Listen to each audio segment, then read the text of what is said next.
कराची में पाकिस्तान रेंजर्स सिंध को इंटेलिजेंस मालूमात की बुनियाद पर इत्तला मिली कि कुछ शरपसंद अनासर शहर में दोबारा दहशतगर्दी फैलाने की नीयत से MQM लंदन के लिए सहूलतकारी का काम कर रहे हैं। पाकिस्तान रेंजर्स सिंध ने फौरी कार्रवाई करते हुए नेशनल रोड नेपियर रोड पर वाक़ दुकान पर छापा मारा और खुफिया तरीके से छुपाया गया भारी तादाद में असला और एमुनेशन बरामद कर लिया। दुकान से बरामद किए गए असले और एमुनेशन 7 SMG बेमा 23 अदद मैगजीन, 7 अदद 8 mm राइफल बेमा 6 अदद मैगजीन, 5 अदद 12 बोर रिपीटर, 1 अदद 12 पुशपुशा, 1 अदद 12 बोर सिंगल बैरल, 1 अदद 9 mm पिस्तौल, 2 अदद 30 बोर पिस्तौल, 5 अदद 32 बोर रिवॉल्वर, 2 अदद 32 बोर पिस्तौल, 6 अदद क्रैकर, 40 mm 3 अदद मैगजीन और 9 mm माउजर्स और मुख्तलिफ इकसाम के 2116 राउंडर्स शामिल हैं। तर्जुमान सिंध रेंजर्स के मुताबिक ये असला शहर में बदअमनी फैलाने और टारगेट किलिंग के लिए इस्तेमाल होना था।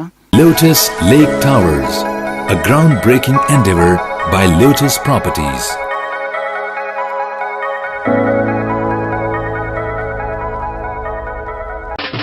देसी खानों के मतवाले हो जाएं तैयार। पाकिस्तान का सबसे बड़ा बुफे वीकेंड आ गया है।